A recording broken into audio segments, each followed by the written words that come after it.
Welcome, folks. Happy Friday. We are live. Everyone in the live chat, I'll be reading your comments and questions. That is false. We're going to stick to the facts here. The motorcade route was approved by LBJ and, of course, Earl Cabal, mayor of Dallas, who was the brother of Charles Cabal, the guy, the general who planned the Bay of Pigs invasion and was fired alongside Allen Dulles and others for the Operation Northwoods fiasco. The Joint Chiefs of Staff wanted war with Cuba. They wanted war with the Soviet Union. They were trying to frame this patsy Oswald. They had a 201 file on him since 1959. They had followed him everywhere, reading his mail, setting him up. They had sent a fake Oswald to this is the fake Oswald that went to Mexico City. There's a number of pictures that are now declassified of the imposter Oswald that went to Mexico City and just months before the assassination and met with some wet works guy Victor from this Russian guy from the Russian embassy in Mexico, who supposed that this is the CIA trying to set up Oswald as this Russian communist. They were going to blame Russia and the Joint Chiefs of Staff, who were down with the whole assassination plot and the whole everything that was going to come. They wanted a war with the Soviet Union afterwards. And let's just get into the nuts and bolts of the assassination. This was the motorcade route. It came down Main Street, took a right onto Houston because they had to get on this Elm Street underpass to get on the Stemmons Freeway. That's the way that they were going to take to go to the Trade Mart. That was the next step. And it brought them through this S-curve street with a sharp hairpin turn. This is the ambush zone of a sniper, a preferred ambush zone of a sniper. Now, if they had one single sniper and if it was a lone gunman, Lee Harvey Oswald, the lone nut, working in the Texas School Book Depository building here, of which he had just gotten the job there, I think 2 or 3 weeks prior, through Ruth Payne, his landlord, that seems to hook everything up and has ties to the CIA through her father and sister. Her father is one of the guys that set up a company called USAID. Not sure if you've heard of them, but he's living with Ruth Payne at the Ruth Payne address, which is across the river and down here at the height of this Lake Cliff Park over here. This is the Oswald house where he goes to and flees to after the assassination and gets a pistol from his room and then winds up at a Texas theater. Apparently shoots a cop on the way. Some say he got a ride from the cop, and then other people shot the cop to shut up the conspiracy that there were other police officers and other people involved in a much larger conspiracy. Number of people reported, being told by agents who identified themselves as Secret Service to keep out of this area. There was an agent posted here, and there was an agent posted here. The railroad workers were the only ones allowed up on the triple overpass to view the motorcade route from the triple overpass. No one was allowed up there, and people were, whisked away and told to go down here. A lot of people were kept out of this area. There was nobody really in this area, which is weird. But one of the weirdest things about this whole area and the assassination route is that Lee Harvey Oswald, waiting in this window of the 6th floor of the School Book Depository building, doesn't take the shot as the motorcade slows down to the slowest point when it's taking this left turn onto Elm Street. He waits until the motorcade approaches this area. This is the kill zone because there's another team of assassins. The only reason a lone nut would wait until the president's traveling away from him and not ambush him right there in the shortest spot, right at the bottom of the tower, right, that was his shot if he was a lone nut, and he would have taken it if it was a single lone nut and a single bullet theory. But he waits until they get to the kill zone. Now, the craziest thing about this kill zone is that we look on the curb. Somebody came the night before the assassination and literally painted yellow lines on the curbs, and you can see these as it's going by. The curb is painted yellow in just a few key spots. So they come from behind the gate right here. The first one's yellow there. There's another one yellow here, and then right there. See the yellow marker right here? These markers on the curb were painted the night before the assassination. So I'm going to bring my report up here. We're going to look at this. This is a key piece of evidence because whoever painted those lines is part of the assassination plot. Now let's look at.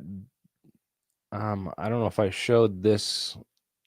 I don't have it in here, but Beverly Oliver's shoes and this yellow curb that you can see. Abraham Zapruder, who filmed that, is standing right here. Now, a useful tool, guys. If you check this out, I put this link in the description down below. It's the discover.matterport.com link.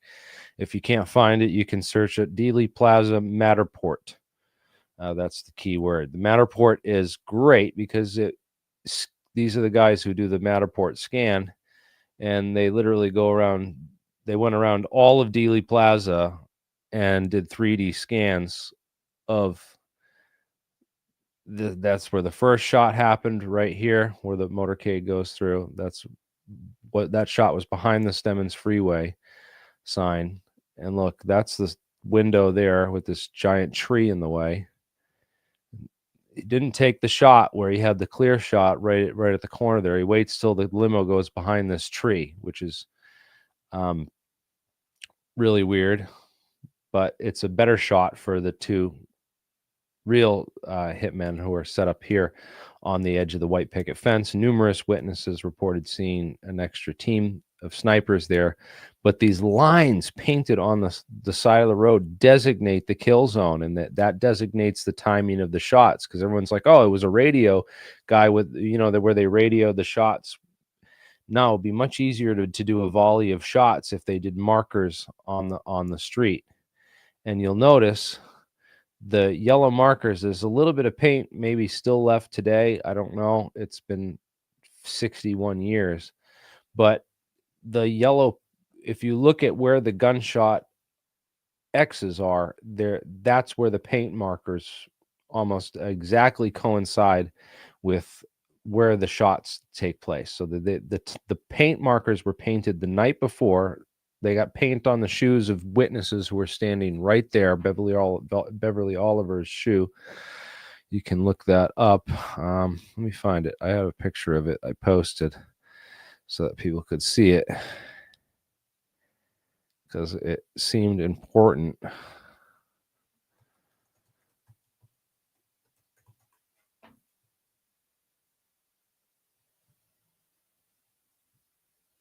And I'm not finding it, but you'll find Beverly Oliver's shoe, and the paint on it is actually from this presentation here that I learned about it. If people want to go, I've been diving through some of the better presentations. This is by a group called projectjfk.com. That's their website I was showing earlier with the Mexico City Oswald. They have a ton of photos on here of the assassination. Here's the three workers up on the triple overpass with looks like a number of other guys. But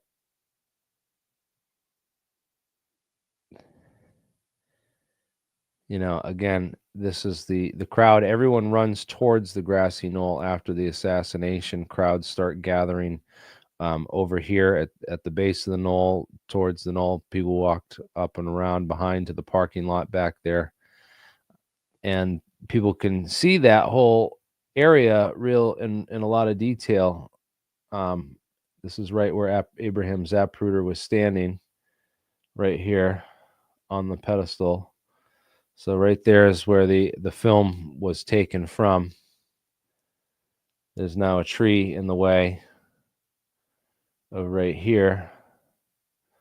But you can go right back here to where Gordon Arnold was standing. Gordon Arnold standing approximately right here, filming another film of the assassination. His film was taken and confiscated by the officer right there. He was told not to stand there. There were guys trying to get him out of this area and not let him even stand there. But here's the back of the white picket fence over here to where the parking lot would have been full of a sea of cars. There's Lee Bowers Railroad Tower right over there. And if we come over here to the street, you can see where the parking lot goes. So there's Lee Bowers up in the railroad tower with a clear view of this whole area behind the fence. This is the back of that concrete structure there. And if we go over here, then we get the far end of this whole business where you can see kind of over and across. This is where another witness, Ed Hoffman. His name Ed Hoffman, the blind, the deaf mute guy. He's not blind, but he's deaf and mute. He apparently was standing on the side over here. These trees weren't there back then, but he could see over into this area, and he said he saw. So the three workers on the triple overpass, they hear the shots, they see the smoke and between the two trees over here on the fence line. That's not that far of a walk, but it's a sea of cars, so it takes them about 2 minutes to get over there. And by the time they get over there, about a minute and a half to 2 minutes after the assassination, the two gunmen who apparently were at the fence line had broken down their rifles and fled over to this side of the sea of cars and out this way. So when the railroad workers walked down this way, they must have gotten the signal from the Secret Service men who was standing right here that it was clear. Another Secret Service man standing over there for cover. And I don't know if they escaped with the rifles over here. That's apparently what this guy says. He sees them break it down and put it into a box and stash it inside one of like this structure here. This is the railroad switch box. But that's kind of way too out in the open to be running and stashing something in there in front of, all these witnesses. It would just be easier to throw it in the trunk of a car and drive it out. And if you had a police car right here at the edge of the lot, it would have been perfect. That's the way I would have done it. I would have sorry. Why it's taking me forever. But I would have just had the guys run across over to here and ditch it inside of a car in one of these cars in the sea of cars. Could have any car in here be the one. I don't think they went. I'm pretty sure they didn't go through and search all the trunks of all these cars before they let them leave. And but these cars would have had to leave either through the back or the front of the school book depository building, because you see that this lot here, the only two ways in here, in front of the school book depository building where that gate was right here, and then there's another gate over here at the back entrance of the school book depository building. So, and people can go and check out what that looks like on the west end. That's the freight elevator shaft for the freight elevator, where obviously the assassins didn't use the staircase because people were using the staircase and didn't see anyone come down. So it's obvious that they had the freight elevator held up and set up, jumped into the freight elevator and brought it down to the first floor, got out here. That's where, if Lee is the one that did it and he was up there, then that's how he got out. Or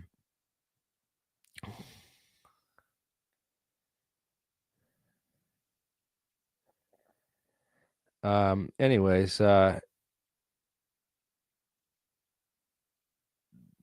So the single bullet theory, yeah, we can get into debunking that, since I see Solar Marshall in the chat challenging what I know about gun science. So in order to get these gunshot wounds to actually line up and make sense, first off, Governor Connolly. Let's important to listen to Governor Connolly's own words. This is his first interview directly after the assassination. So, in this interview, Connolly talks about, what had happened to him, and let me just. I'm gonna have to stop and reshare the screen so I can get the audio on there and people can hear it.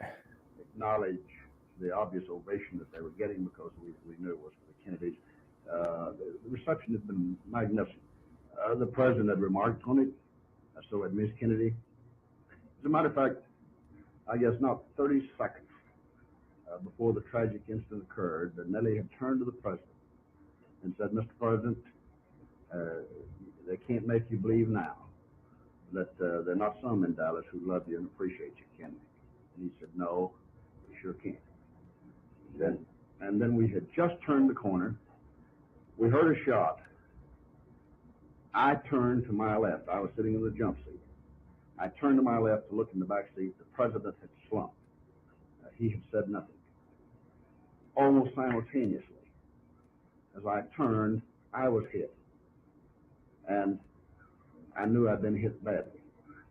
And I said, I knew the president had been hit, and I said, "My God, they're going to kill us all."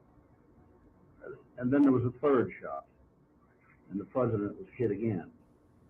And we thought then very seriously. Okay, so according to the Warren Commission, the first shot missed because they had to account for all the bullet holes in the pavement and the sidewalk. There was also bullet fragments found elsewhere that were apparently, this guy picked one up and confiscated, identified himself as an FBI agent, this blonde-haired man. No one's been able to figure out who he was, but he took the bullet fragment and then another one hit the curb with another witness, Tague, James Tague, who was standing near the triple underpass that got hit. So there's evidence of more than one shooter. There's lots of rounds. So I don't think Oswald fired all 5 of those shots.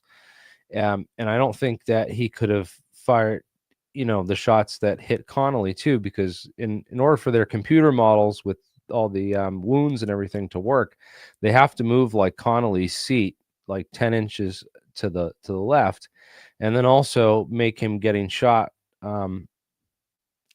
Connolly gets shot when he's turned around. If you really look at the film, oh sorry, you can't see the screen that I'm sharing. Let me let's look at this film again. So he says the president got hit. That was behind the Stemmons Freeway sign. You can't see it because it's behind the Stemmons Freeway sign. But here you see the edge of the umbrella, right? That's Umbrella Man. He's got the umbrella up. That gives the signal to the shooters that it's time to shoot. And then this guy's got his hand up waving. He's another signal man. This is the signal man for, these two people were obviously signal men. There's no reason to have an umbrella out there when it's not raining. Rained the night before, but it's not raining then. So this is, again, as soon as the president gets shot, that's when the umbrella closes and the guy just sits down. Doesn't do anything. He just sits down calmly.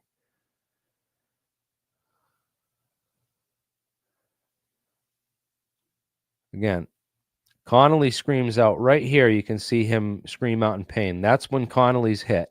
And that coincides with Connolly's testimony that we just heard, as far as the second and third shot. So the first shot he hears and turns around. So let's watch Connolly in the car, right? Connolly hears something, and then Connolly, this is where the Warren Commission says Connolly's hit by the bullet. They say that there's one frame here in 224 or something that you can see his lapel of his shirt flare out. And then, but Connolly says he turns around and his testimony that we just heard, which is his first, recollection of what happened, it coincides directly with the film that Connolly turns around, hasn't been hit yet. So the magic bullet that apparently just shot JFK through the back and through the throat and went into Connolly and broke all these wounds. Here's a diagram of it again. This is what the skeptics show.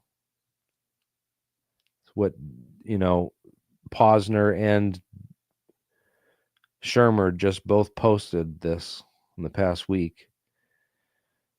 So the bullet that hits Kennedy, this magic bullet, 399, that's pristine, lodges itself in Connolly's leg, but falls out onto the stretcher. And it's 2 hours later, 2.5 hours after it falls out on the stretcher and it's recovered by the agent there on the scene. Dr. Shaw holds a press conference at Parkland Hospital at 4:30 in the afternoon, and they have removed this clip. It should be in the Warren Commission files, that video file of the press conference, but it's been removed from public domain. They literally covered this up and censored it. So frame 230, 223, and 224 is where they say is when Connolly and Kennedy get hit. But you can clearly see in the video and from Connolly's testimony there that Connolly hasn't been hit yet. He's turning around looking at Kennedy. He's still holding his Stetson hat, right? You can see the white Stetson hat right in the corner. He's holding it. So if that bullet has shattered his wrist and his forearm, there's no way he can hold that Stetson hat. But he's there holding it, and then all of a sudden you see Connolly scream out in pain and then duck down. And that's the moment when Connolly got hit a moment before the final headshot to JFK. And it coincides directly with the yellow. Look at the yellow marker there. You see the yellow marker? That's the one. That's Beverly Oliver right there. She stepped on that yellow marker and got yellow paint on her shoe. Those yellow markers were painted the night before, and there was 3 of them.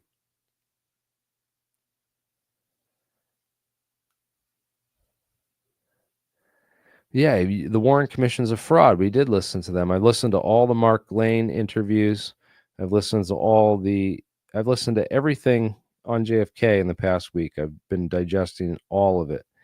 Yeah, and the throat shot was from the front. So let's look at this angles again, because it's weird that they show this assassination from this angle.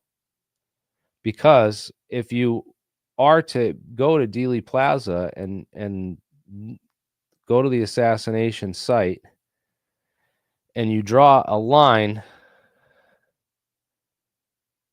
you draw a straight line from the grassy knoll to where the headshot took place, right here. From there,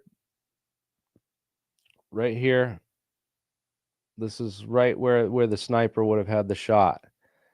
Look how clean and easy of a shot that is, right to there.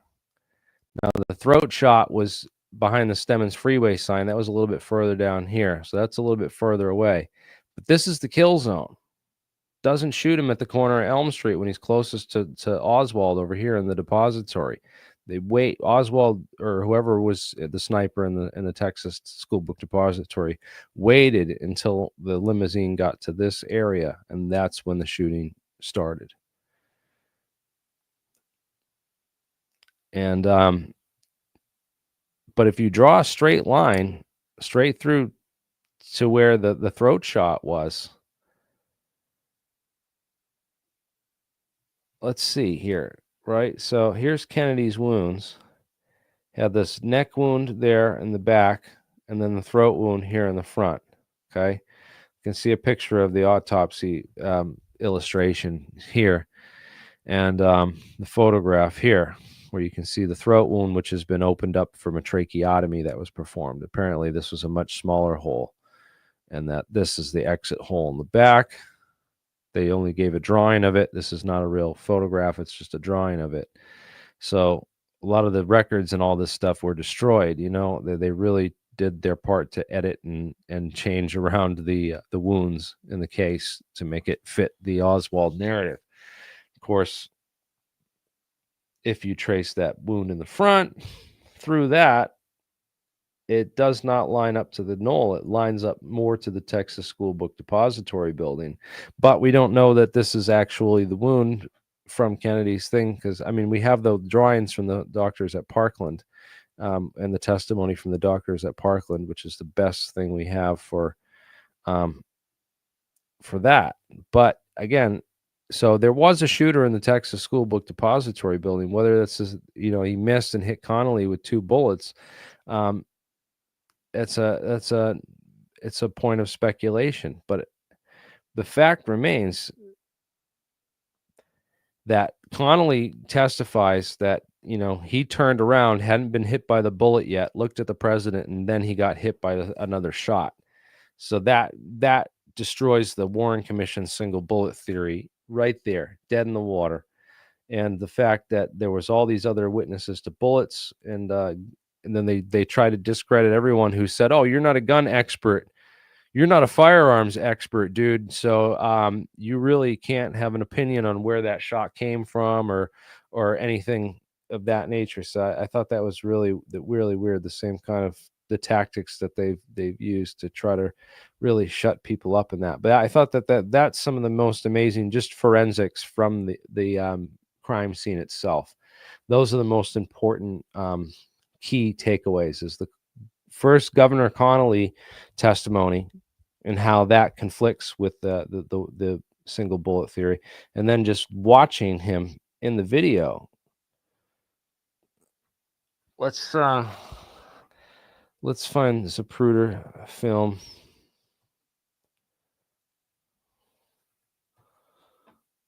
I don't want the one that's zoomed out. I want the one that's all the way zoomed out. Here, the restored. So we get the whole restored film, so you can see the full bottom, because this is an important detail. Connolly's there. That's when Connolly screams out. That's when Connolly's been hit. Connolly was not hit in stupid Warren Commission frame over here. Didn't just get hit. Didn't just get a hit by the magic bullet that blew through his right side and fractured all the bones in his wrist. Because here he is. There's a white Stetson hat in his hand as he's turning around to view Kennedy. He's still holding that white Stetson hat. You can see it right there, clear as day. Right before it goes behind the pole, you can see he's got the Stetson hat in his hand. How can he be holding that hat if he's got his arm shattered? Again, those are the key evidence points. Yeah, thanks. I've did deep diving this, hard, and I just want to show people the most convincing points where it's like, no, this is proof positive that there's more than one shooters. And it has nothing to do with the aliens or the Greys or any of that. This is this is Connolly telling you this, dude. And none of that I'm not saying anything about where the shots came from. Just showing you that there's proof positive that there's more than one shot. The grassy knoll is the obvious cover. It's concealment, and there was people, witnesses reported, keep away from that area. But this is the key. The key thing is look at the yellow line. The yellow line there on the road, painted right by Beverly Oliver's foot. Freshly painted lines. There's the last one. That's the end of the kill zone. They had to get him in that area. That was it, and they did. But this was all set up this was all set up beforehand. But yeah, go check out these tools, and hopefully, I was hoping that there'd be more data. There's got to be a better 3D model that someone can make, like with range finders and everything, and really get the the vectors nailed down on this, because obviously if you put a line here and a line here from the car, there's going to be a plane where those two vectors overlap. And if you have the camera angle for your view of the shot, you know, in that plane, then you're going to see that these bullets all line up, and that, you know, it's one shooter, right? You could fake that. But when you start looking at this from, you know, a real down and level perspective, right? Here's the wound on the back, there's the wound on the throat. That's lined up with the wound on the back and the wound on Connolly's back from the autopsies. So if you line up a line just from the wound on Kennedy's back to the wound on Connolly's back, the throat is not in line with that. The throat looks like he was shot, you know, through the front. Anyways, yeah, it would be amazing if someone could do an accurate model and then really, you know, nail down the vectors on these gunshot wounds to trace where the bullets, all the shots came from, because that would be the best. That would be the best. And it hasn't been done in years. You know, there's this website here, Not Laboratories did this scene reconstruction. They did a 3D laser scan using a Leica RTC 360, and they conducted 36 laser scans of Dealey Plaza and have all this data in the laser scan. So this is pretty interesting stuff. And their analysis and findings, you know, just demolish the single bullet theory.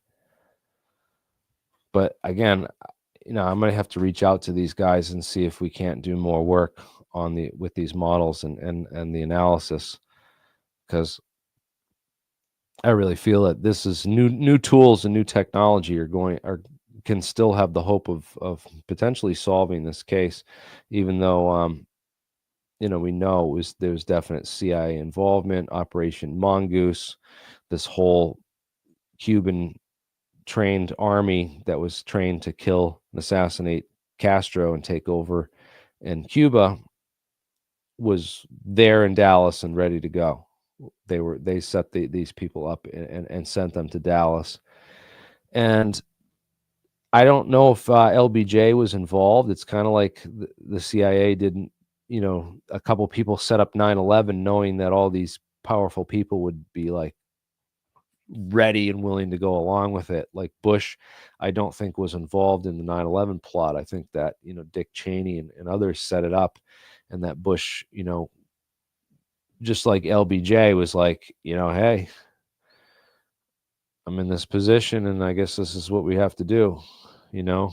And the conversation though with J. Edgar Hoover and LBJ, those conversations really, I don't know if people have heard that.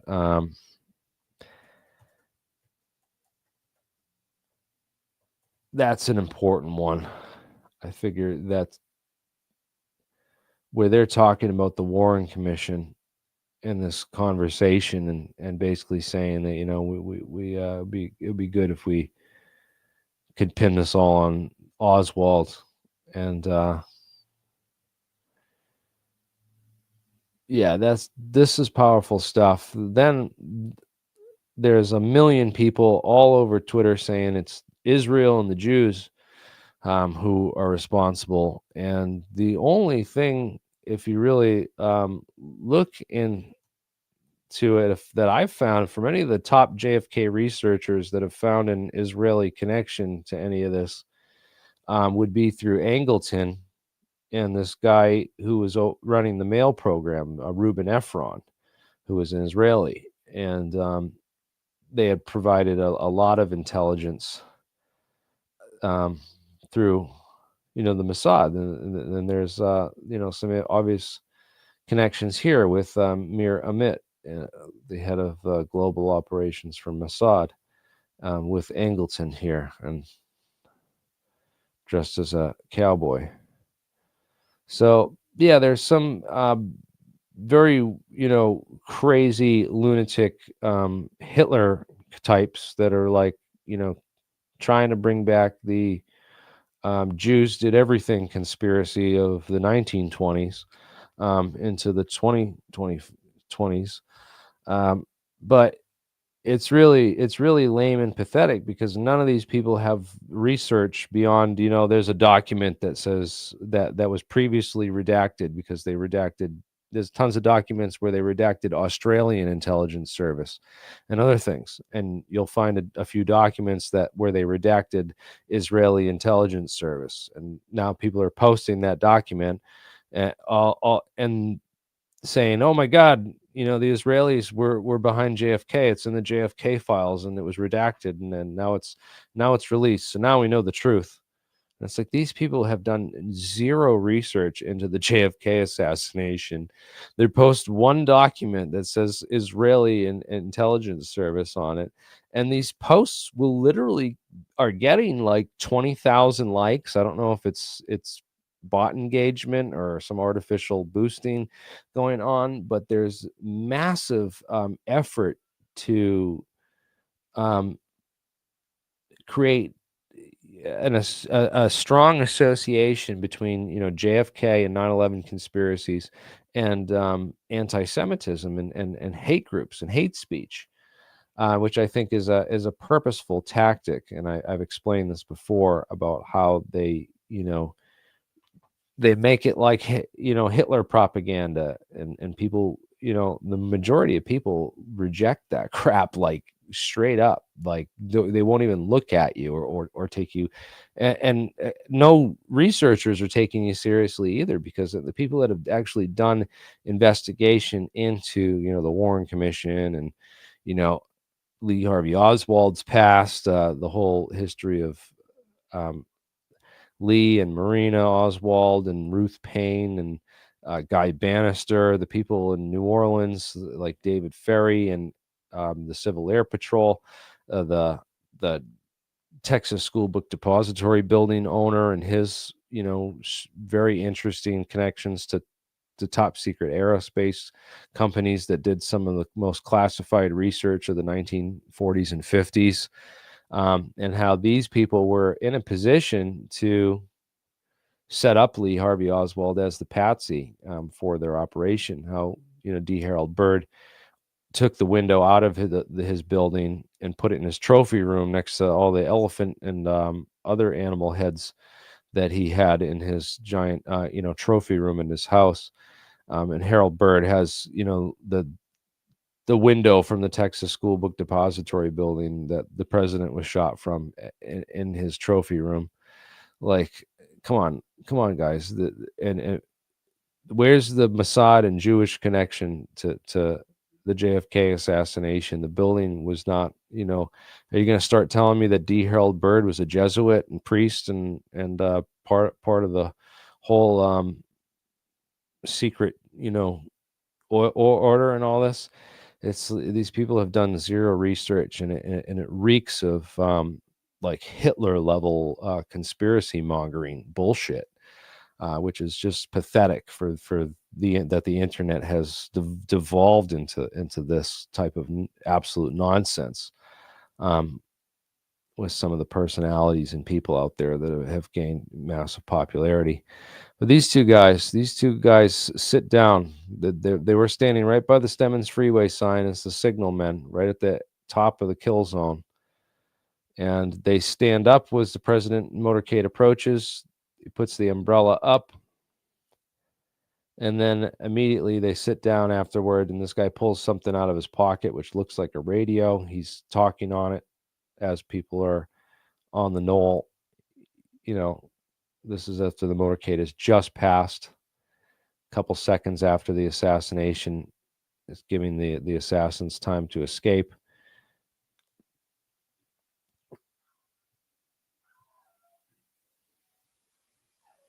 The umbrella man and this dark-skinned Cuban complected man signaling to JFK. They're as close to him when the first shot hits him as anyone could have been standing. They were literally right there.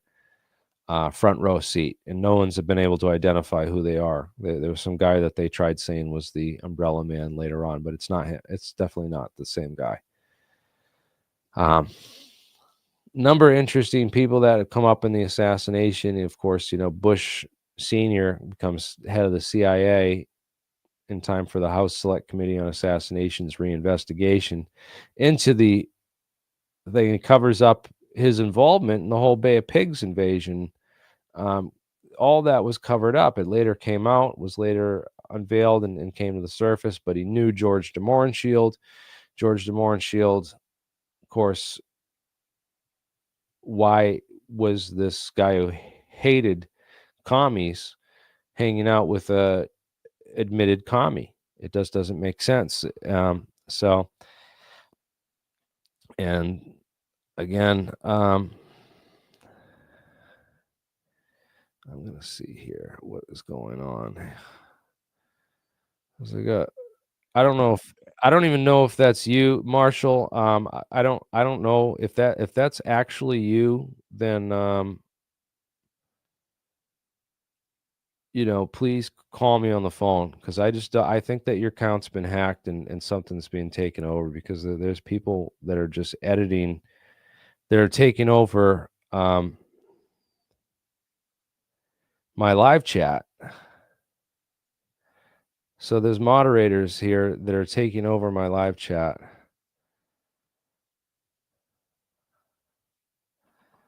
And they've banned a lot of stuff. So I'm just making sure that's actually you and the accounts haven't been hacked. But anyways, yeah, this is really weird. And I guess it's streaming on Bernie's channel too. So yeah, that destroys the single bullet theory. There's these other interesting witnesses around. Carl Elmer Jenkins, an interesting guy involved with Operation Mongoose. Number of new names in the Operation Mongoose things have come out. But yeah, let's Oswald, man.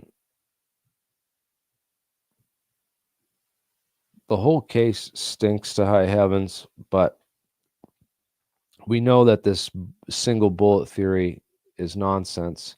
Can't wait for all the rest of the files to be declassified. I want that all the Parkland Hospital doctors' testimonies and their footage. When that comes out, it's going to be massive, because they held press conferences and taught, and then they covered up that evidence. The Warren Commission literally like snuffed the press conference and buried the tapes of it from the media. It's like they did with a lot of the 9/11 footage from the day of 9/11. It's been taken down and edited out. A lot of stuff's been taken out and removed from the record. Same thing they did with this other deep event. But this guy is good. People want to check his presentation out. Trying to get him on. He's a law enforcement agent with a lot of experience, and he's been doing some great investigation on all this. But it talks about the tactical ambush. He's the one that pointed out those lines. I never knew about those lines that are painted on the street, and until I heard about it on here. I was blown away when I seen that. And then Beverly Oliver's shoes. Let me show you the paint on the curbs. There's the shoe. Beverly Oliver stood on that curb, and that paint was fresh. It had been painted the night before.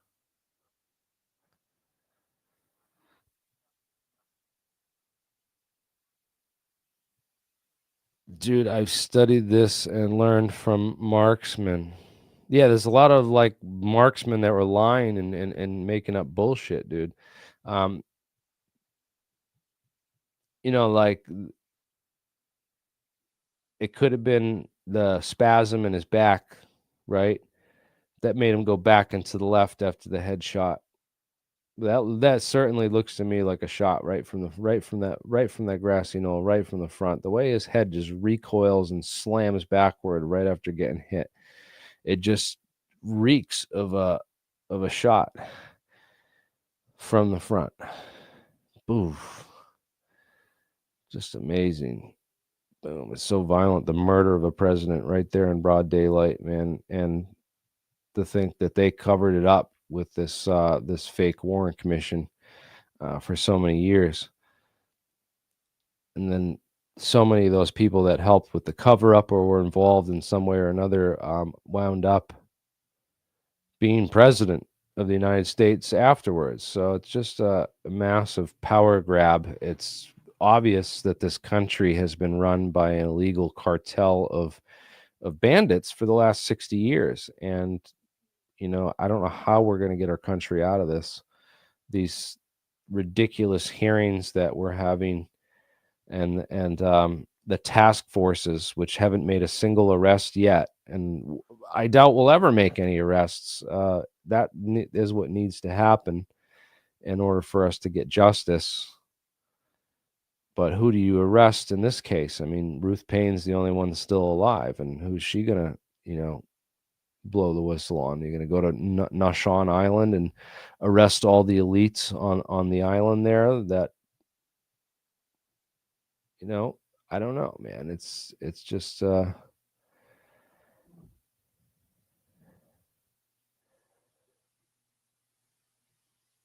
9/11 you can definitely arrest people for. 9/11 is the one I think that they need to go after hardest. We can't let 9/11 become like JFK, where 60, 70 years from now we're finally getting documents out when everyone who was accountable is dead or has moved on, and their children have inherited their massive fortunes that they made off of the murders they committed, their parents committed.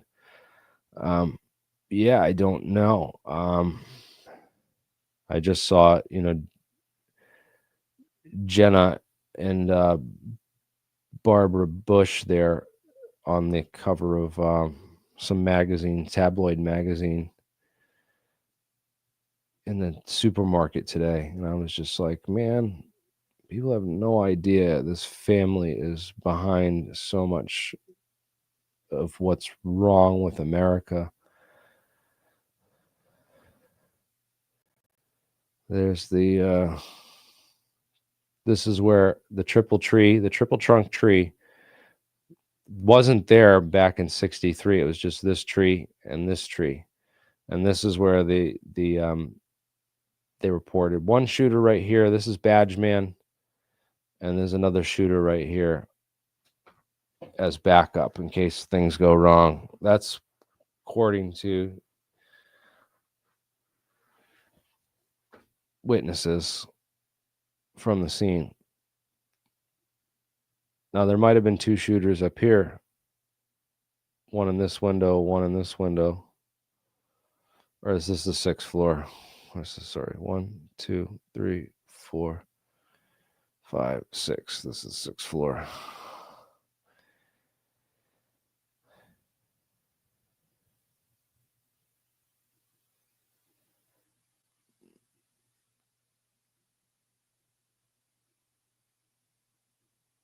But that's a cool little tool for viewing the assassination. If people want to,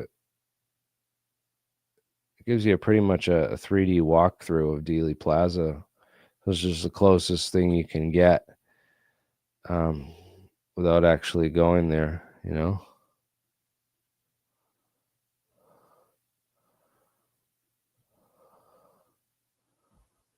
This is wild.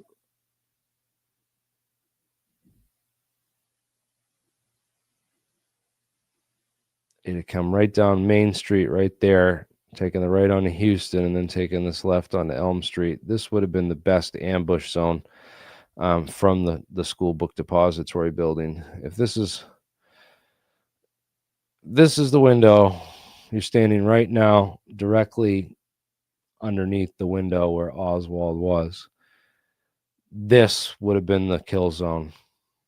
This would have been the kill zone, right as he took the slowest turn, at the slowest point as he took this turn onto Elm Street. That's where I would have started firing if I was a lone assassin. But if I was involved with another sniper team down in this area, especially right there in that perfect concealment of the white picket fence area, that's where I would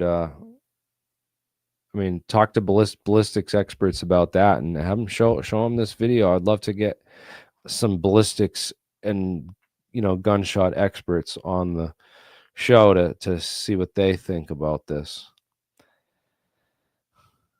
Yeah, please join. I would love to have other people join, and not everyone agrees with this. Obviously, it's a hot contested issue, but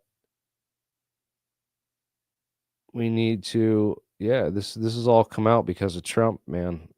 Trump is the reason all these files would have been sealed, and we would have never seen the light of day. We would have never had the truth about this. We have Trump to thank for all this. The mob, I agree. The mob definitely had its means, motive, and opportunity with Brading and others. Eugene Hall Brading was in Dealey Plaza that day. He goes into the Daltex building, which is this building right here. This brick building on the corner is the Daltex building. He goes in there to go and use the payphone.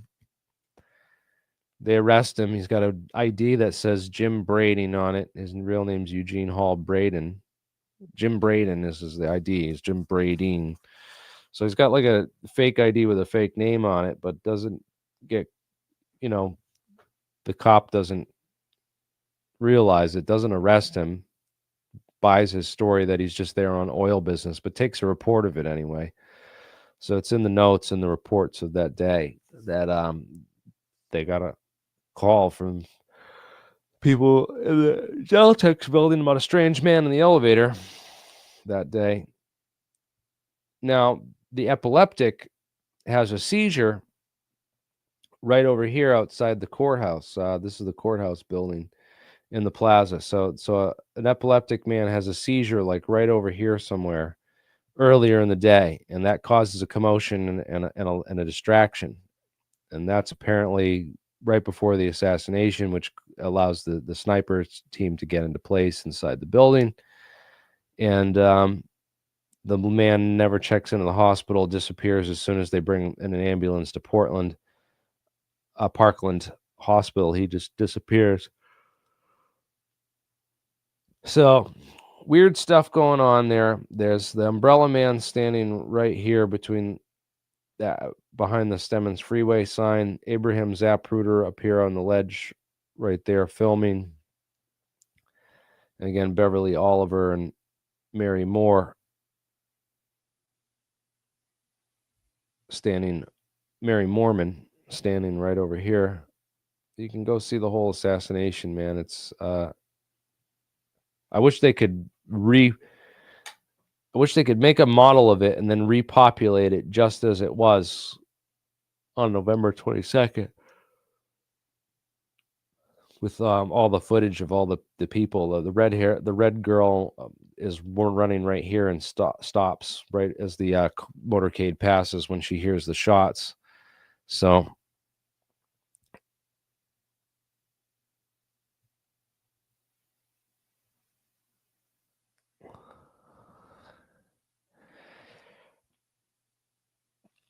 here, let's see.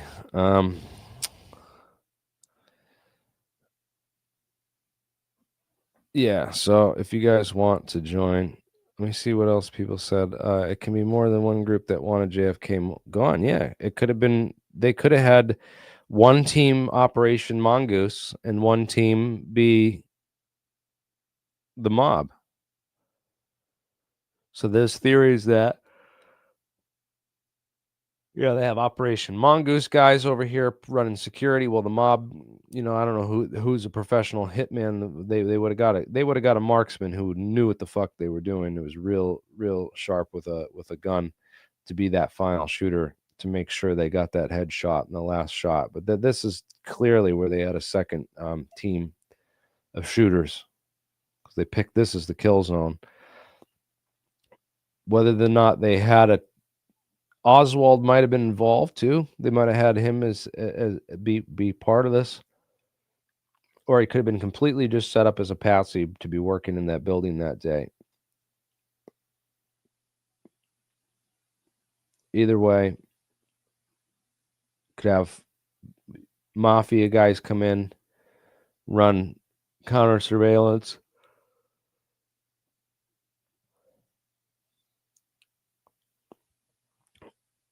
But again, there's a whole list of people that hated RFK and wanted him gone.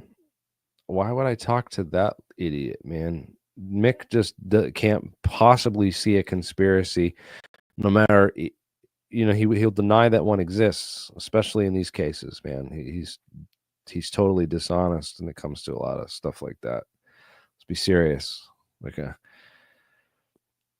True Nut would have taken credit right away, man, and he would have shot right there at the corner, and he would have said, yeah.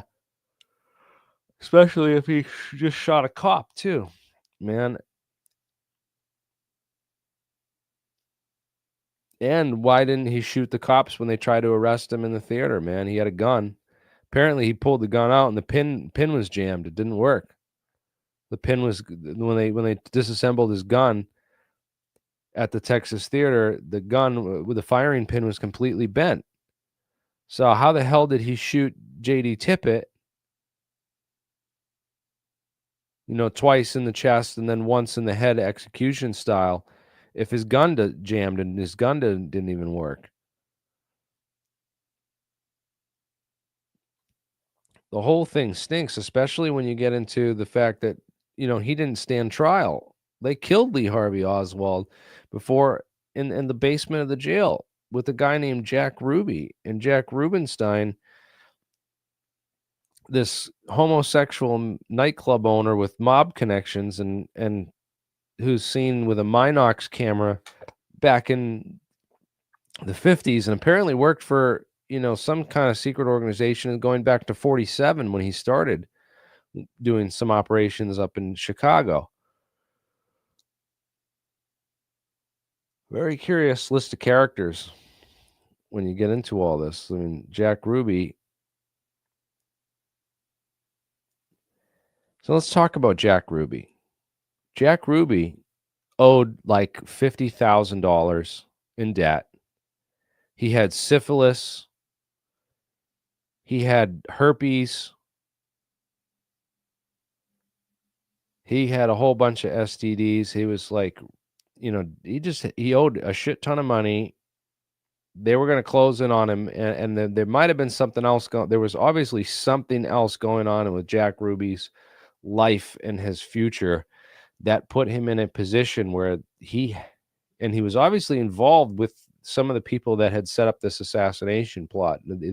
I think that some of the meetings took place at Jack Ruby's Carousel Club.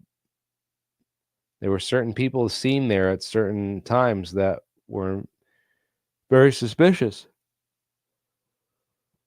So obviously people connected with the assassination paid off Ruby.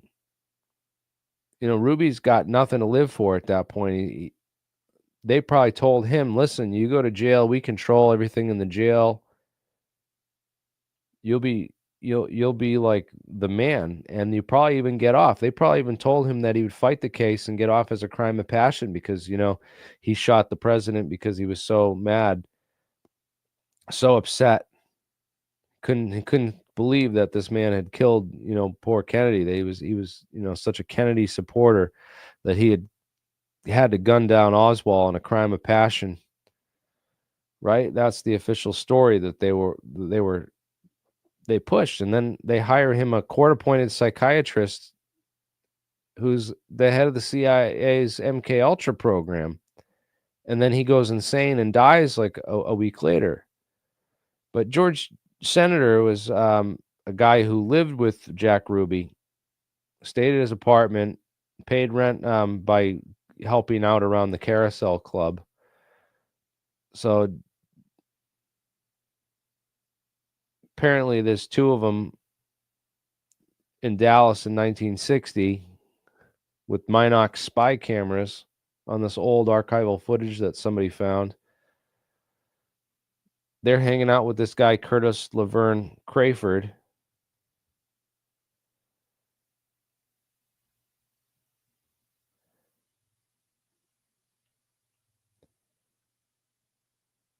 Oswald look-alike, very, looks very similar to Oswald, and has an interesting backstory. There's a lot of interesting. He had somebody drop him off in Dealey Plaza. This guy might have been the one that painted the curb yellow. Who knows? And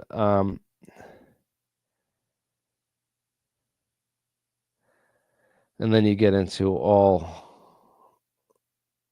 this crazy stuff that the CIA was doing during the 1960s.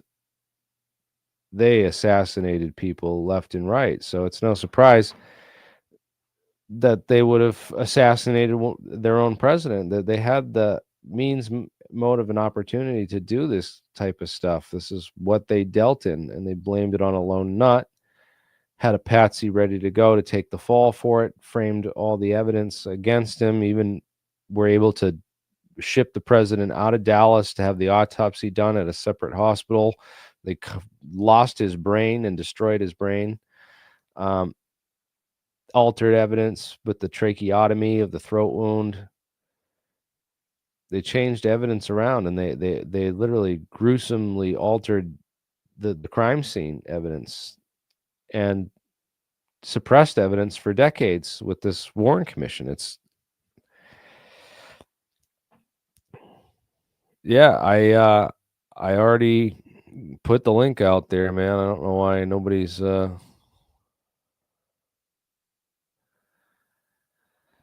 waiting for him. I'm waiting for all these guys. Anyone wants to join the conversation, you're more than welcome to. Prove me wrong. Prove that Connolly still holding his Stetson hat right at this moment that he gets hit and drops it. He's still holding the Stetson hat here. Clearly see that in his hand. Kennedy's been hit in the throat. His hands are up in this position. Can't breathe. Choking on a bullet. Connolly hasn't been hit. Testifies that he turns around, looks at the president, and then gets hit by the second shot, and then the third shot blew the president's head off. But then that doesn't explain the missed shot that they found. So they need to, Oswald fired 5 shots. Come on, Dan. I don't know where Dan is. I don't think it was really Dan this whole time. In fact, if he doesn't join this podcast, look up. They lost Kennedy's brain. Look up JFK's brain. The brain was removed during the autopsy and preserved in formalin, but it was not included with the autopsy materials when they were placed in the National Archives in 1966, sparking controversy about its whereabouts. Yeah, the president's brain is missing, and yeah, it's quite crazy in the National Archives. They lost his brain. It's been missing for 58 years. Somebody stole it. Why? Your guess is as good as mine, but I would assume it's because it shows the shot from the front.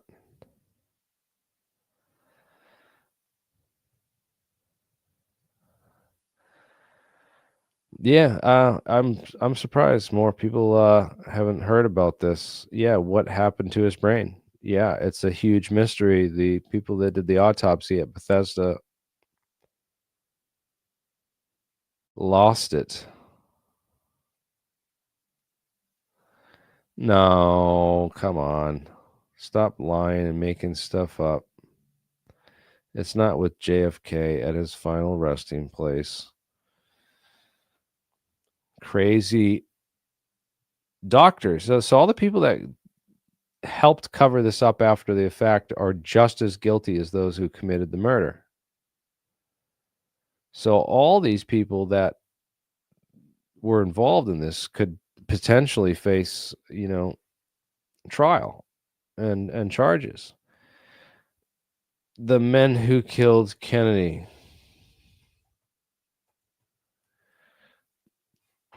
Yeah, this one was taken down, right? They bought this one out and shelved it. They did not like this coming out. But again, we cover a lot of the people who did kill Kennedy, and we don't talk about this deceased drug trafficker, Lucian Sarti. Not important. It's important who the snipers were. Those are just low-level men in the assassination, right? A lot of them were expendable because they got killed or offed or disappeared years later, right? Look what happened to Roscoe White. Died in that crazy industrial accident. Allegedly one of the cops that was one of the shooters. I'm here, man. Can you hear me? Yeah, I can hear you. It's you. Okay. Yeah, I've never had so much trouble getting into this ever in my life. I normally just hit one button. That's in. It made me do a facial recognition, all kinds of shit, because it wants to know who's saying what. And I'm going to tell you exactly what happened. So, where do you want to start from? They anything you see on mainstream media is a complete lie. You want to see the real truth of what happened, you got to go to a news media outlet called Ground, and it tells you everything. You can see how much difference their news is from anything else. This is a pile of garbage that's been on the news. Yeah, all the stuff on the news, especially with the JFK assassination stuff. There's so much bad info out there and bad channels out there. I've been listening to a lot of this guy's stuff. He's great, man. He knows a lot of the assassination in and out. This guy, Mark Robert, America's Untold Story. Yes.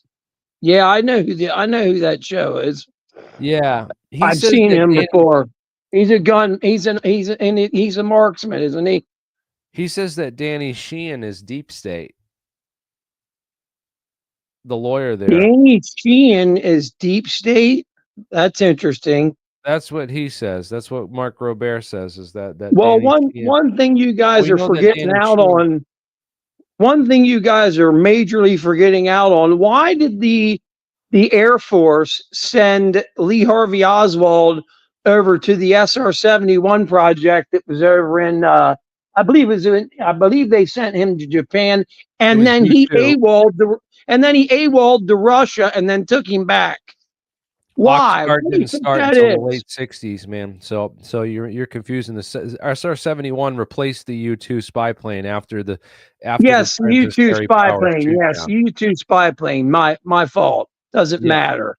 They sent him over there. Why? Why did they send Lee Harvey Oswald? To be trained, to be CIA. He was CIA, and George de Mohrenschildt was his I don't know what you would call it. George de Mohrenschildt was a handler. George de Mohrenschildt blew his own head off.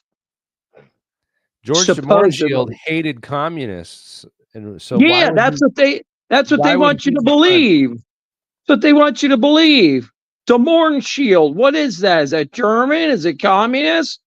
What does anybody know what de Mohrenschildt, the last name de Mohrenschildt is? Look it up once. I know he spoke Russian, and he was a Russian emigre, and he was the Russian Jew. He was also in the oil business. Yeah, he had money. Why in the fuck would he be involved in this? Why would anybody with money be involved in this? Because they gave him the damn money. And here's another thing I want to point out about Jack Rubenstein. I get the shits them calling him Jack Ruby, so you don't know he's Jewish. Here's another thing they say. Oh, George Shield was his handler and blah, blah, blah. How do they know that? And why on earth would George Shield, a millionaire, be involved with a poor person like Oswald? Oswald had nothing.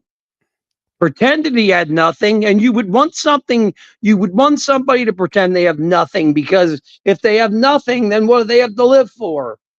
You know, you have that throws into the lone nut theory, man. This anything, I get so sick of watching the news. The news is all bullshit, man. It's all crap. Yeah, it's such crap. It's such bullshit. He was shot in the throat first because he takes his arms up and goes up like this, and then his head was just completely blown apart from the front. Because the reason is, if you've and I've shot many rifles, 30-06s, you name it. When you shoot something that's hard, like a bowling ball or something like that, right? The bullet goes in first and then just blows everything out the back. And that's what happened. And that's why they took his brain too, because there was something on that bullet that if the bullet nicked him, it would have killed him. And what do they put on the end of bullets? What do they put on the end of bullets, guys? It could have been a hollow point too. Well, a hollow point wouldn't have been accurate enough. A hollow point, when you fire a hollow point, man, you better not have any wind at all. Wind is a major factor in this. Now, Jesse Ventura made that shot no problem with the Carcana. That's a piece of shit gun. Someone who ever shot him did not use a Carcana. They used a seriously powerful rifle that, in my opinion, was on a rifle stand. Right. And it wasn't, and that's why that's why those yellow marks were painted there. Fire there. Fire there. James Files with the fireball either. This guy's full of shit. Oh, James Files is such a liar. You mean that guy from the prison interview? It's not even his real name. His real name is James Sutton. He's not even in jail anymore. He made up the name James Files because he knew people would be looking up JFK files. He takes like a couple bits of the parts of the assassination and just weaves himself into the plot and says that he's the guy on the grassy knoll who took the shot. He's full of shit. But anyway, I want to know why the Air Force did not put Lee Harvey Oswald in jail when he came back to the United States after he went to Russia. He was AWOL, man, at that point. It was AWOL, and also the radar codes from the Atsugi Air Force Base is what a lot of people think they used to shoot down Francis Gary Powers' plane. Well, and they did. They did use it. They did use. That's where the base was. That's where Ed was. Ed was there. Yeah, Ed was there too. That's another place I got my information at. Now I'm going to tell you. Watch Michael Francese's show. Michael Frances. His dad just died at 101 or 102 years old. He was in the mafia. He spent like 50 or 60 years in prison. He knew the whole story, dude.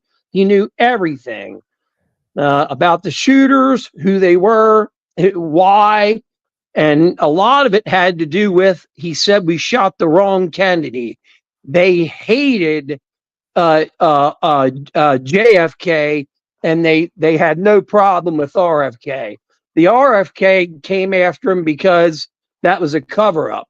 RFK came after them also because I guess he shot his brother, and they would have made it look bad if they wouldn't have came after him. There's a lot of bullshit on the news right now. You can look up 50 different news stations and get 50 different stories. I've done it. And I'm going to tell you something right now. There is something that was covered up, and it was Carlos Marcellos was the one that ordered the hit. He was the boss of New Orleans. He was one of the he was really good friends with what's his name down there in Florida. The boss of Florida. Oh man, I can't remember his name. No, not Meyer Lansky's Jewish. You can't be in the mob if you're Jewish. What's his name? Man, Johnny Rosselli. No, not Johnny Mercelli. Type in mafia boss of Florida. He was involved in all kinds of stuff, man. And they asked him a favor. Santo Trafficante. Yes, Trafficante. Here's something that people do not know. Well, there's a couple of things that people do not know. First of all, the mafia the CIA came to the mafia 2 times. They came to the mafia for the Bay of Pigs to try to kill Castro, and they also came to them. 40, was it Operation 40 or Alpha 66, right? And the other thing was to kill Kennedy, because they did not like Kennedy at all. Kennedy was a backstabbing liar. He used to talk to the Russians, and we didn't know about it and stuff like that. They said we shot the wrong Kennedy, and it is on recording. You type it in, recording. We shot Carlos Marcellus. We shot the wrong Kennedy, and it'll come up. Yeah. And you can hear him recorded saying it. This stuff on the news makes me sick. I can't even watch it. Yeah, it's so disgusting. They really are just paying. It's all a cover up, man. It's so disgusting how 60 years later there's an active propaganda campaign to silence the truth. Jack Rubenstein was friends with all the cops too, because that was a titty bar, dude. That was not just a regular bar. That was a strip club. Yeah, it's a titty bar. Okay. Yeah, that's what they called him back then. So and he ran them all for Chicago for Al Capone. Al Capone ran Chicago. There's no doubt about that. He ran the Midwest. But what's interesting, the guys that the CIA contracted, if you look up the documents and the files, it's a guy named Robert Mayhew, right? Yeah, Robert Mayhew. Yeah. Yep. Go ahead. Harvey is the CIA agent who runs the whole mafia program. He's the one that is the liaison between CIA, and he goes to Robert Mayhew, and Robert Mayhew. They call him Bob Mayhew because Bob Mayhew makes the connection through Rosselli, right? Johnny Rosselli. Yep. And what's interesting about Robert Mayhew is that Robert Mayhew, Bob Mayhew, got his fortune, and he's basically the guy that took over for Howard Hughes. Howard Hughes went crazy and went nuts after Roswell. They claim he did. He was going to expose Area 51. That's why they killed him. Yes. They shot him up. They shot him up with morphine and killed him. That's exactly what they did with him. So this guy was the one who was behind. This guy was Howard Hughes's main man. That's right. Bob Mayhew and him were so tight that he only trusted Bob Mayhew for anything he didn't trust to do. Anyone else. Yep, his money, everything. And he lived in a hotel. He lived in a hotel at the Tropicana in Las Vegas for the last 20 years of his life. They would follow him. They wouldn't let him leave the damn place or anything, and he became addicted to morphine, and he used to inject it. He used to get pure morphine, man. They found so many broken off needles in that guy's arms and legs. It was unbelievable. They said it was over 100. Yeah, Howard Hughes, man. Who else had 100 needles stuck in him? Osama bin Laden. Wow, what a coincidence. Interesting. This is all bullshit. Now the Navy SEALs are coming out, and now their stories are all bullshit. Right here it comes out that Marcus Luttrell ran away. They have it on. They don't want to show it on TV, but they have the flying drones flying around, and he's running.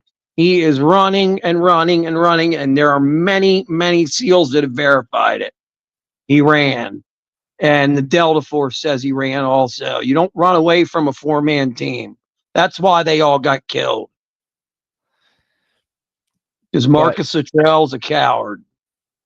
What's surprising me is like that in a lot of these top assassination researchers don't make the connection with the UFO top secret aerospace stuff because they feel like it's too taboo or it's too like conspiracy aliens or something. That it's not, they don't make those connections, which I think it's glaringly obvious in the JFK assassination. You have D. Harold Byrd owns this Texas School Book Depository building, and this is the guy that ran. Wow, I didn't know that.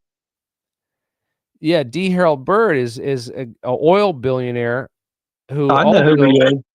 He also owns a defense contractor. He buys out 132,000 shares of stock in November 1963, about 2 weeks before the assassination. He buys out 132,000 shares of stock in James Ling Techmovoit, and Lockheed, and then also buys a bunch in Lockheed Aircraft Corporation. So it shows that these guys knew they were ready to make investments and ready to go to war and make money off those investments. And it's also the top secret aerospace stuff. I mean, there was a lot of helicopter contracts that went into Vietnam, and a lot of research and stuff. So, and of course, a lot of money made, right? Yeah, a lot of money being made at that time. And then also, like, these guys were the ones. Lockheed Aircraft is getting ready to push through the SR-71 in the next couple of years. That's their plan to take over when the U-2 after the U-2. I mean, the U-2 has just given up its usefulness. Yeah. They already realized that the Russians have been tracking these things, and they just shot one down. They've been tracking them for years, and they weren't stealth. I don't think they had any capability. They had no fire. They had no firing capability at all. Otherwise, it would be the beginning letter would be an F. It would be like, F-117, F-111, something like that.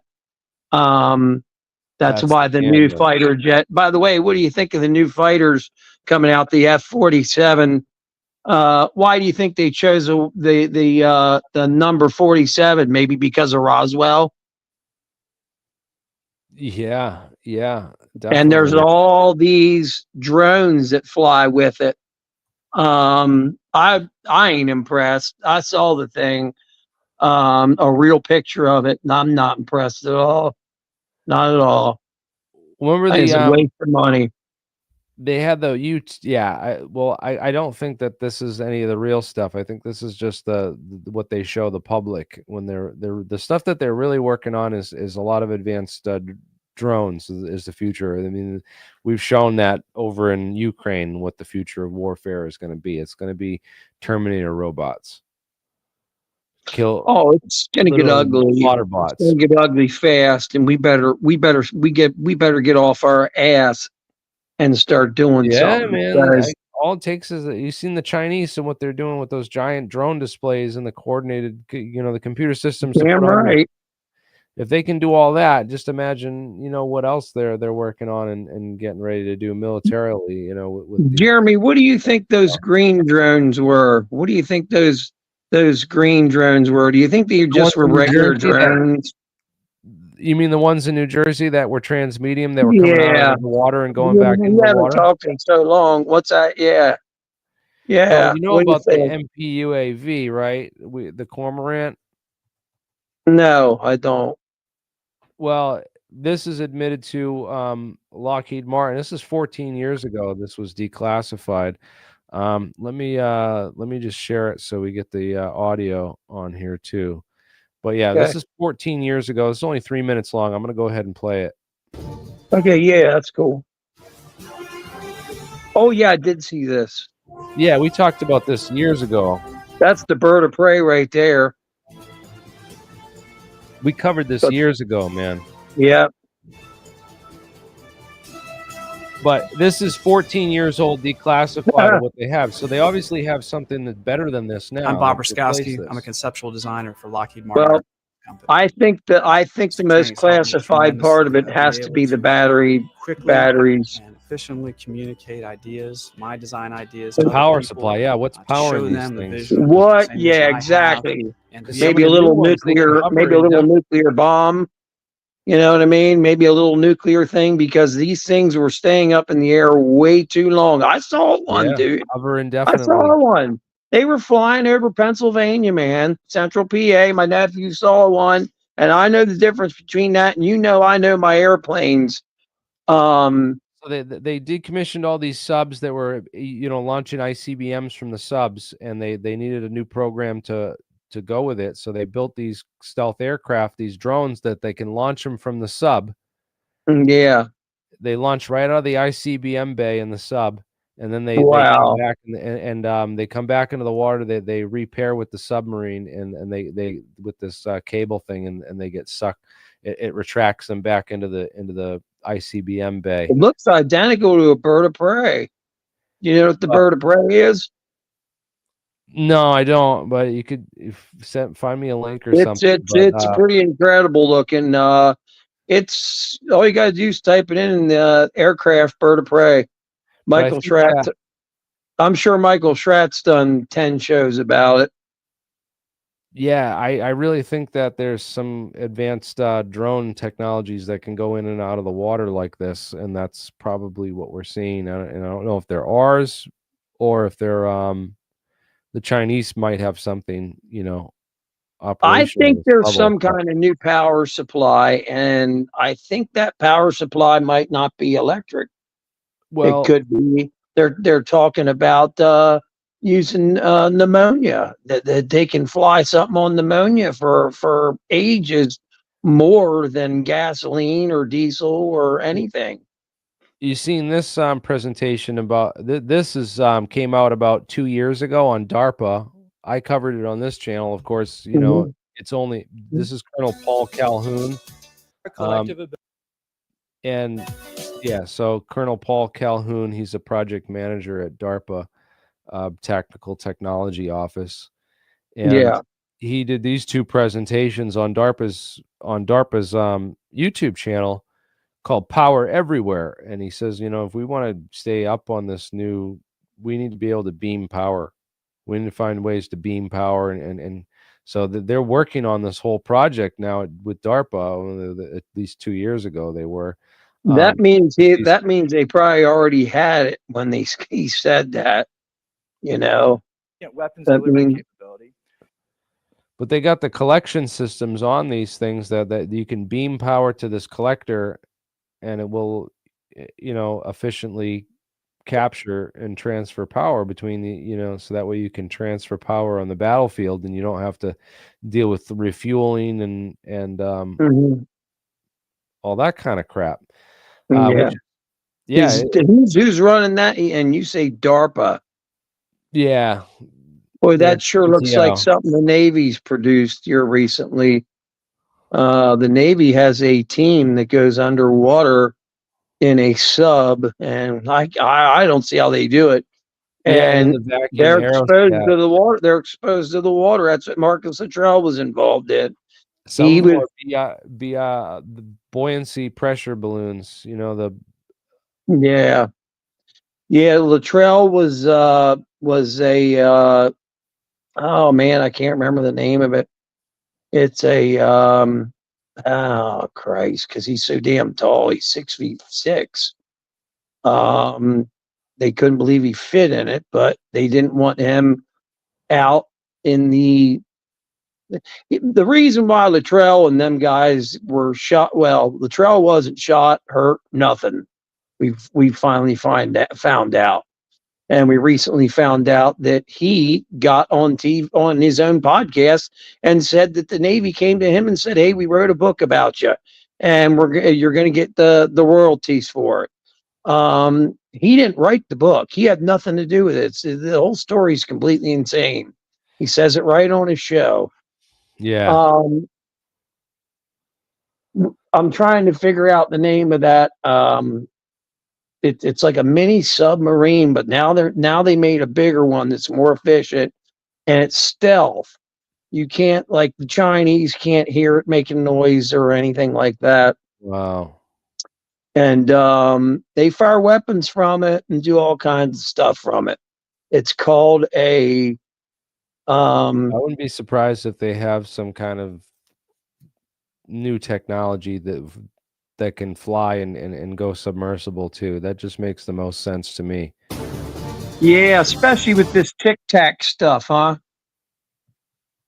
This Well, we were Tic Tac. saying that the Tic Tac this thing fires a missile that looks just like the Tic Tacs. Remember we were showing that the missile? Yeah. That Oh yeah, the one that yeah, isn't that something else?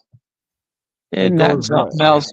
They want you looking this way while they're going that way. They want you totally not to know. They don't want you to know the truth about anything, man. No, when you start, well, this is the thing is this video where we're talking about real DARPA projects and real stuff. It gets 1.9 thousand views. But if I make a video to talking about Area 51 and Element 115 super technology, and it's all bullshit, that video will get 1 million views. Yeah. Oh yeah. Yeah. Some of the saddest videos get millions of views. Millions It's of views. Some of the it's ridiculous. Yep. But this will get this one's been up 17 years and it has 33,000 views. And this is more real. That's the bird of prey right there, man. That's it. That's it. That's the bird of prey. Definitely spawned off a lot of other projects that have come out of it. Yeah. I mean? Oh yeah. And you got Elizondo up there saying, he's head of the top Pentagon office on UFOs. He's a liar. It's all aliens. They're saying he's a complete liar and a fraud. And that's what they're saying. They're saying he was a nothing down there. He didn't run anything. I guarantee it, man, with the crap that he's put out and passes off. Look at his military record. They did a FOIA on him. It's a joke. His military record, 3 years. 3 years. That's all the longer he was in. 3 years he was in the Army. And then they put him in some stupid program and, to disinform people, obviously. I don't believe a word that guy says. I just don't.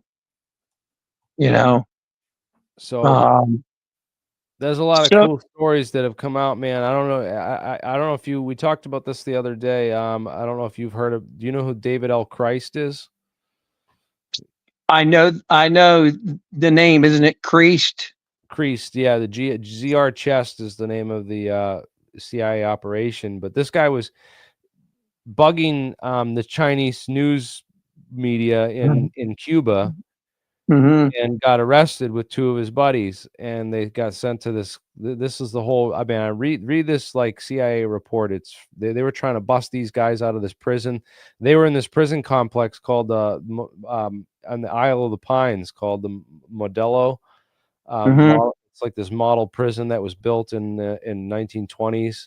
It's like this prison idea. Imagine how awful that is. It was a terrible place. They said it was like, the worst food, and there was like open human shit everywhere. They had to flush the toilet. They had to go get like they salt had water. To eat cockroaches, man. It was terrible crap. They said, and they were kept on in this place. But the Cubans, Fidel rigged these buildings with 40,000 tons of explosives.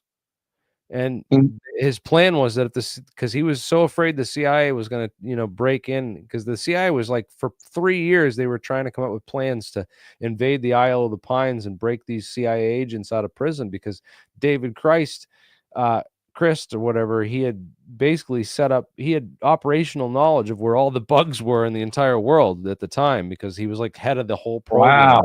And so what did he do? What did Castro blow them all up? Well, Castro had no idea who he wanted to get these guys, some of his people, out of prison in America. So he arranged a prisoner deal where they released a bunch of these prisoners in exchange for some of his guys from Cuba. So we let these murderers who planned a bombing and killed a bunch of people in New York. We let them go back to Cuba in exchange for our CIA guys that we got out of this. And those are the only 3 that were important. But we hid them in a release of 1,000 prisoners because we didn't want to let Castro know how valuable those 3 prisoners that he had were.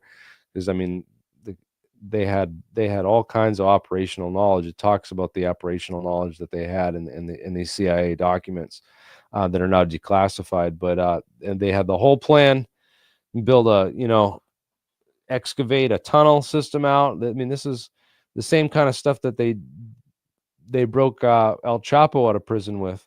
The CIA just think with drones today, they wouldn't even need that. They just fly a couple of drones in there, boom, blow the places to smithereens. That's why I'll probably be losing my job here soon because tanks have become they're worthless. Tanks are worthless because they just fly that tank. They blow tanks to pieces. I've seen videos of it. Drone will take a $3 million tank and just blow it. Yeah, so it's not $10 million tank. Yeah, try $10 million. Cheapest one's $10 million. Yeah, so I'm a little off. And I think that just went up to $12 million in the past couple of years because us greedy bastards had to have raises. I'm getting out of there because I don't trust the place. I think that something's going to happen in there one day to me, and I'm getting out of there, man. They are after me, and I do not like it. And I'm glad I'm saying that on here. BAE, do not. If something happens to me, it was BAE. I guarantee you. Yeah, they're bastards, and I hope they're listening to this. Well, they're definitely. I am suspended right now for telling the truth about something in there. Suspended, and it was something very critical. It was something very, very, very, very, very critical. I've been suspended now for 5 months. Wow. And they will not release any information to the fucking unemployment department because he said it's classified. So you have to give me unemployment automatically. Huh.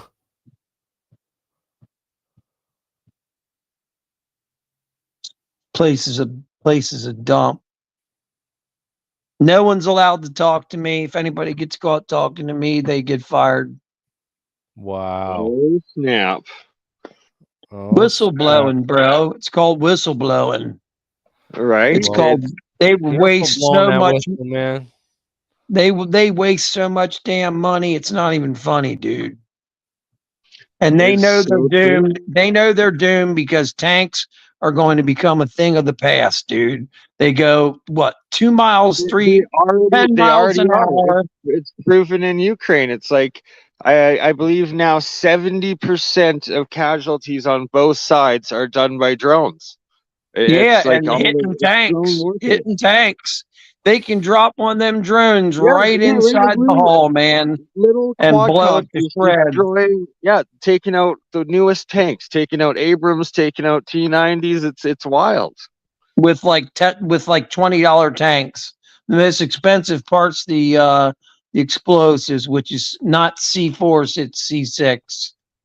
Right, and it's like what? Just like they'll use like a mortar that's just attached to it, or like stuff like that. C6, yeah. C6. I watched it blow a piece of armored plate into shreds. Well, I guess we gotta get Jack Sarfati back on to further develop his tank force field mathematics proposal that we put forward. He's so crazy. Year. He's funny, but I think he's nuts too. I'm absolutely. sorry. But we actually really need to get him on and like drill into his claims on how he says that the CIA hired him to work on consciousness and on mind control and MK Ultra, and try to get as much information on that MK Ultra aspect of it, because that truly is fascinating. And if he was implicated in it from the beginning, like, there's no better source on finding out what's actually involved with that. The aspects of how he says consciousness, and that he would be then focusing, and what MK Ultra was, from what I've heard through many, is that they found the specific frequencies, bandwidths of brain waves, and All of a that sudden, it's like it's technology of broadcasting directly into your mind and consciousness, essentially. is that did you switch over to what's his name? Bernie? Is he on? That Yeah, sounded just like Bernie's here. that Yeah, sounded just like Bernie. Was that Yes, you imitating Bernie? Bernie has entered the chat. I'm here. Good to see you still, Marshall. Jeremy. Well, no, it sounded just like Bernie. Was that Jeremy? No, it's Bernie. Bernie's It here, is man. Bernie. Oh, I was gonna say, okay. See, man, I have to use my phone because 2 computers exploded at the same time in my house. And there's no explanation for it. And we were talking about the TR3B, me and Michael Schratt, and they blew up both at the same time. It was me, him, and David Marler. I haven't had a computer for 2 months, and I'm not buying one. I got one for Christmas. It's sitting back here, plugged it in, it won't work. Brand new from, it was that one that was at Best Buy. It comes with a speaker and a tower, and it's got a lot of power for it's real little. I can't believe how small computers have gotten, and it's metal. I got it half price, but it was a Christmas present. And as soon as I plugged it in, there was a spark came out of the front of it, and it blew up. The whole inside of the circuit board blew up. Someone's blowing my computers up. Someone is doing shit to me, because we started talking about. Did you piss off Mossad? Just kidding. Have I picked up Mossad? No, but they're pissed because the TR3B stuff that Michael Schratt and me did. Me and Michael Schratt did a TR3B thing. And a week later, we talked to David Marler, and the 3 of us. And in the middle of it, my computer goes off. And that video is somewhere on YouTube. And my computer went, but Michael's don't. Michael's don't seem to go anywhere. Michael spends a lot of time in Southeast Asia, in the Philippines for something. He claims he's down there trying to find a wife. I don't know. I don't know what is going on, but you know what? They kill me. I don't give a shit anymore. This world is shit now. The United States, the whole world has been turned into a big pile of dung. And that's the truth. Clown world. But you got to be a dung beetle and somehow raise young in this dung and turn it into a better world. Jeremy can't even get a couple thousand views anymore. The guy has over 1 million subs. What's that tell you? Shadow band to the maximum. Yeah. Don't worry, we're breaking through it soon, man. I'm gonna be going back on Tim Pool again. We need to start our own. We need to spend money and buy a server, and we need to start a new channel, dude, and see what happens. Because Tim Pool's not going to help you. Tim Pool, when you were on Tim Pool, I didn't think he seemed like he liked you too much. I thought he was a jerk to you, to be honest with you. Yeah, I'm just, you know me, I'm a straight shooter, dude. And I wasn't the only one that said that. He seemed like an arrogant jerk, and he'd take that stupid hat off. Just shave your head, man. It's what's under that hat. You know, is he a robot? I don't know.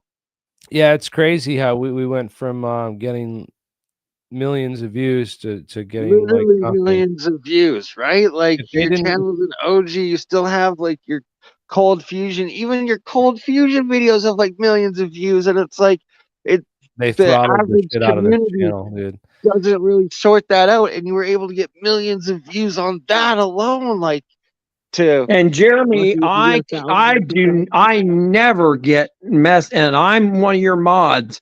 I never ever get a notice that you're coming on. Never. That's why you Yeah, never see me on your show. And I'm like, what the hell? He was on last night. Yeah. I like participating in the show. I think if we started a whole new channel with like a different theme, different stuff, and then we didn't. What I'd like to do is go for a year where we just debunk everything. We don't, Yeah. and we'll Absolutely. and just cover like crap, like UFO dummy level conspiracies, and then after we 'cause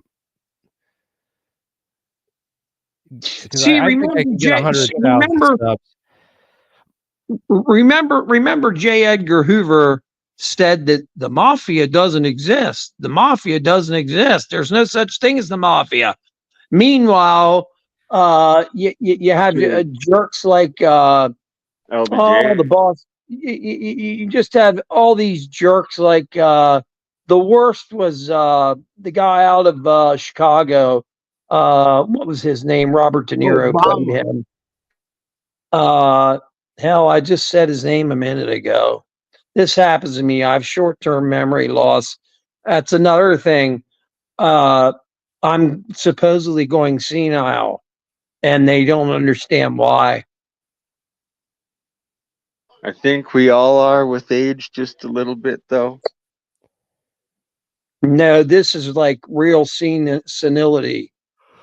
It's been diagnosed. All right. Well, and I'm not old enough to be senile. Somebody's doing something to me.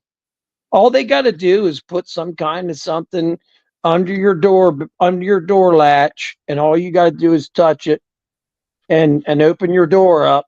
that's And, why and there it is. That's how they get in your body. I wipe all that crap. Right? And you've been anthraxed, supposedly from the other side of the world, but from a backyard lab of the governments in Washington, right? Like, no, but I did have arsenic in my system. They don't know where that's coming from. It's probably coming from work. Yeah, I wouldn't doubt it. Because we have people dropping over dead of strokes, all kinds of stuff. People that are way too young, man.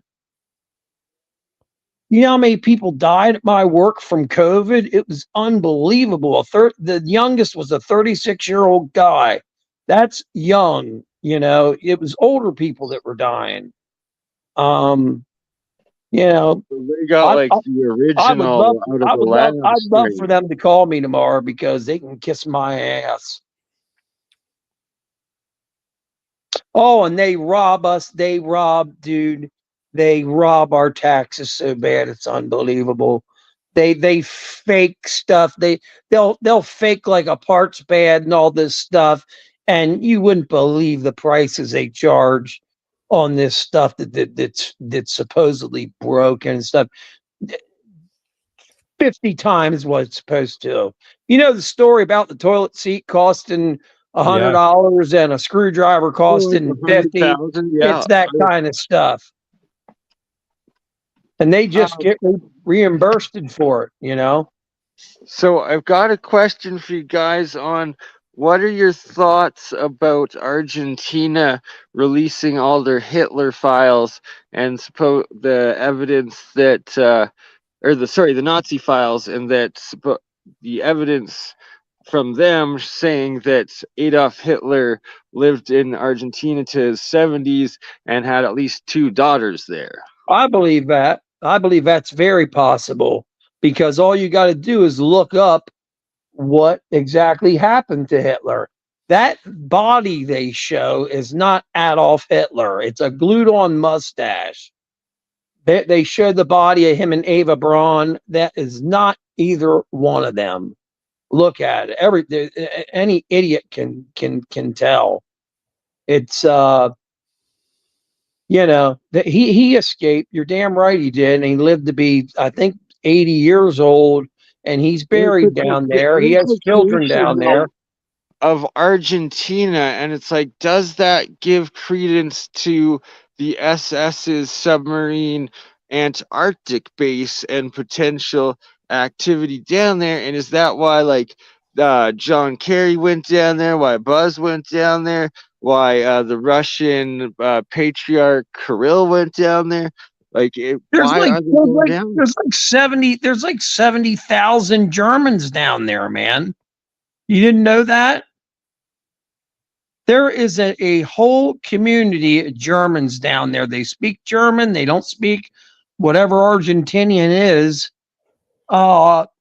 Down in Argentina, man. There is a whole The Mossad was finding them all like in the 70s and 80s. Yep, they were going down there and killing them. They were going down there and killing the main ones. I remember that. Nobody knows this stuff. This should be mainstream news. Tim Kennedy went down there and said he was so shocked they found all Hitler's sculptures and stuff like that. He was really into stuff like that. Yeah, his personal art collection. Yeah. Yep. They found it. Now what in the hell would that be doing down there? Argentina in South America. Well, right, unless it was brought on a U-boat with Hitler inside, because supposedly he flew to Spain and then took a U-boat down to Argentina. The whole thing about being that's way too far. Germany to Argentina back then in a submarine. I don't believe that. From Spain. So he flew to Spain. Which is south of France, or which is south of England. I'm sorry. It would have been. So let me think here. We're talking 1947. Could it make it? During war yet? Some of them did, because there's documented cases of U-boats, not Nazis, surrendering to the Argentinian authorities after World War II. Right, that there was at least 3 that were documented that did make it to Argentina publicly. Well, they hung all of them and killed all of them, except for one. Yeah. Well, how many more of the boats did make it? Like Adolf's whole crew, apparently. Well, he was definitely there. He was definitely there. Tim Kennedy proved it beyond reasonable doubt to me that he was there. They have a picture of him, and he shaved his mustache off. And boy, if that ain't Hitler, I don't know who the hell it is. Yeah, I seen that one. But so in the German area of Argentina as well, there's a huge reporting of UFOs. Specifically, it was the disc ones in the 70s and 80s, I believe.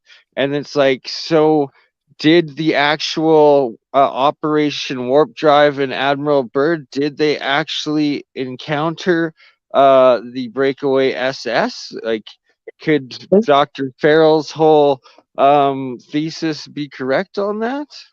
Don't you find it strange that they used to be flying saucers and now they're triangles?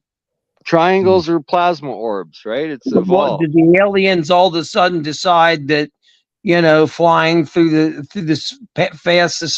past the speed of light isn't good enough anymore, that they want to fly faster? Right, like that's a great point, Solar, and that it was discs and cigar-shaped UFOs before. Yeah, now it's orbs and triangles. Mm-hmm. Then all of a sudden it was triangles after Edgar Fouché, and I believe Ed, because Ed never once told me or Jeremy that it was a lie. And you see these things, and it's funny. The new SR-47, or what is it? SR-47, they call it. it the 47 because of Roswell, 1947. That's my opinion. The other thing is that I wanted to put across is, just why would you change the shape of these things? Why would you change them to triangles? Why? Why would you do that? Because you want to fucking disinform everybody. You want to change people's minds. You want to mix them up. You want to say, oh no, flying saucers. Then they had that jerk Billy Meyer on. He is a complete fraud. Therefore, Bob Lazar is a fraud because Bob Lazar's craft is exactly like Billy Meyer's. Exactly. There's nothing different about it. Right. Yeah. And like there's Michael Schratt's investigation showing how it seemed like it was the American Air Force or whatever that they were originally collecting like static charge or charge from power lines or whatnot, and that it's all the evolution potentially of human technology. And Jeremy, were you aware that Northern Government purchased a whole bunch of T. Townsend Brown's classified or private military work, and it was right before they did the B2, and now they're doing the B21? And is that a key part of this triangle thing? And are they these separate competing technologies where the orbs, that's plasma, that could potentially like do time space like in a wormhole sort of scenario of like materializing, dematerializing, compared to the electrostatics and Half or the shit, electrogravitics of the half these TR3B. UFOs, dude, are nothing more than they hold a gun up in the air and they pull the trigger and it makes it look like there's a UFO in the sky and there's nothing in the damn sky. It's a Yeah, just a damn military flare. yeah, you're damn right. There's nothing there. It's just they developed the technology to make you think you're seeing this so they can fire, like let's say they can make it look like there's an airplane up there and an enemy airplane Jesus make it appear. fire at it. They can make Jesus appear over, the That's church. right. Yep. God, and they can also do voice of God. So, voice to skull technology.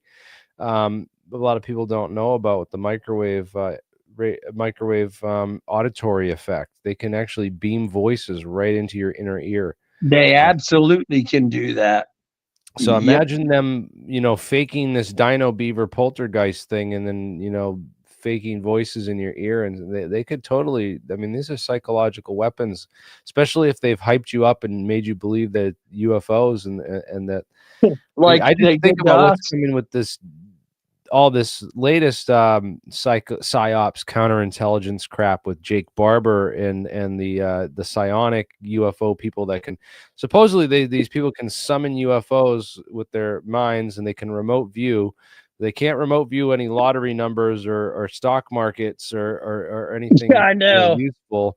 They're bullshitters. And they can't, and they're going to summon a UFO for all of us. Yep. And catch it on video. I'm like, dude, this is like a setup for the Blue Book technology that's coming next, man. They're setting the public up, and I've been saying this. I'm like, dude, they're setting the public up for this. This is what's coming: drone war, Terminators, and fake spoofing technology. Yeah, plasma UFOs and the plasma signatures that they can create. They can literally make heat-sinking missiles chase these things. I'm sorry, I had to plug my charger in. Yeah. So, anyways, we got a minute left, and then I got to wrap this up because I want to hit it. I want to stop it before it hits 2 hours on this. I was just getting good. I know we're gonna have to do another one soon, man, and maybe I can try to keep myself up. But yeah, I'm gonna wrap this up here, guys. Check out this Dealey Plaza interactive Matterport guide where you can just go around point to point and view the. Who does that? Google. Matterport did this. It's this camera system. So this is great. Guys, check that out. Check out peace out everyone, and have a good night. We'll catch you soon for the next stream.